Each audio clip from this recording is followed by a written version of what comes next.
Before we get into today's episode, I want to remind you that everything I share is based on my own personal life, experiences, and healing journey. I'm not a therapist or licensed professional. I'm just a woman sharing her story with the hope that it helps you feel seen, heard, and maybe even understood. If anything resonates, I invite you to sit with it, reflect on it, or reach out and share your story too. Before we dive into today's episode, I want to say happy birthday, Cheekies. I love you. I'm so proud of you. I hope today was amazing for you. And here's to many more years. Love you. Now let's get into it. Hello, everyone. Welcome back to Let's Talk About It. I'm your host, Victoria Villalpando. If this is your first time here, I want you to feel safe. I want you to feel like your voice matters because it does.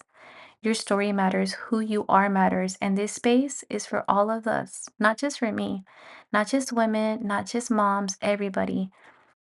Every walk of life, you belong here. This episode is about unlearning survival and learning stability. And listen, this one's personal.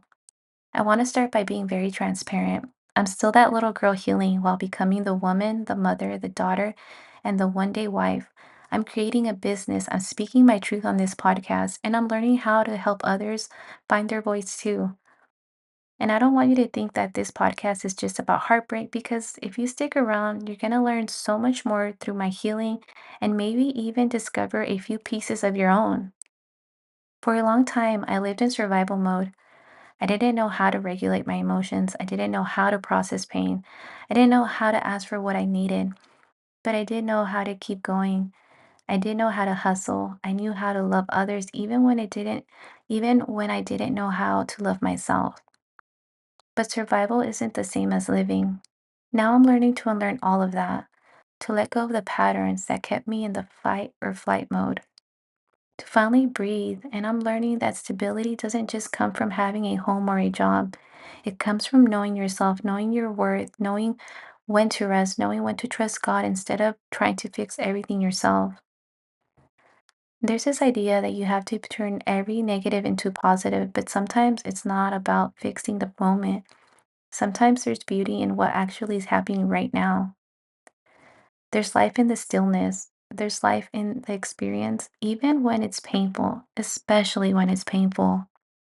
I had a heart to heart with my mom recently. She shared her journey with me, her failed marriages, her pain, and how it hurts her to see that her three daughters are going through some of the same things she did. She said, "It breaks my heart that none of you have been truly loved the way you deserve." And I could see the little girl in her still hurting, still carrying the weight. And I thought, maybe God hasn't sent us the right kind of love yet, not because we're broken, but because we didn't know how to ask for the kind of love we needed. Maybe we were so confused on breaking generational curses that we ignored our own healing. Maybe we accepted love that didn't reflect God's love for us because we were too busy proving we're worthy of it.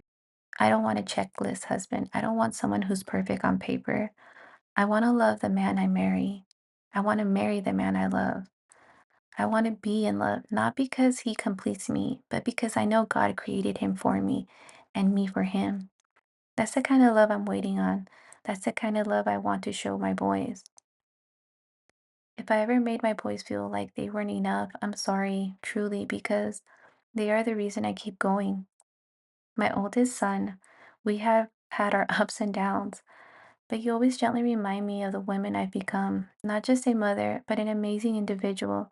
I love when you tell me, Mom, you're an amazing woman, and I hope one day you see that, and the man that comes to be by your side, he realizes how amazing you are. And when things get hard with business, you always say, Mom, you're a boss now, use that, acknowledge it. Don't be afraid to use your voice. You created this. Don't let anyone tear it down. You have no idea what those words mean to me. You help me believe in myself when I start to forget who I am. To my middle son, my quiet soul, you hold things in, you analyze, you're the observer. And I know that means you've seen and felt so much. Sometimes I wish you'd open up more, but I also honor the way you process. There's a quiet beauty in the way you see the world. I just want you to know that I see you, I love you, and I'm proud of you, and especially who you're becoming. To my youngest son, with your emotional wisdom beyond your years, during one of my darkest moments, he laid next to me and said the most healing words. You reminded me that when I get mad or upset because things aren't going my way or I feel like I'm not being understood, it's just when I really need a hug. I need to be told that I'm needed, I love you, and we're gonna figure things out. You told me maybe your relationships don't work because you love the guy more than he loves you. And if he wants to go out and do things and do his own things, mom, let him. Because if he's doing bad things, they're always going to show up at the end, mom. I really felt that deep within my heart and soul. You made me feel seen in that moment, not judged, just held. And I'll carry that moment forever. Each of you, my three boys, you are my reason, you are my legacy. If you're still listening, thank you. This journey isn't perfect, but it's mine. And if you're someone out there who's ever struggled to regulate your emotions, to say how you feel, to speak your truth, I see you. I am you. Maybe you've cried wolf about the same relationship over and over, wondering why they can't see you. Maybe you are the full package delivered to the wrong address with expedite shipping. I just had this conversation with a friend that really truly made me see things differently. I've been there. I've begged God to make someone stay when really God was trying to make me stay with myself.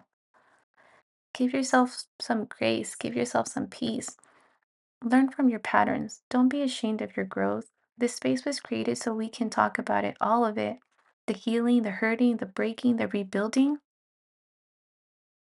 If you connected with anything I shared today, please don't just keep it to yourself. I want to hear your story. I want to feature real people, real experiences, and real growth. You never know. Your words could be the breakthrough someone else has been praying for. Because your voice is sacred and your story it matters more than you know. I love you, I see you, and I'm so proud of how far you've come.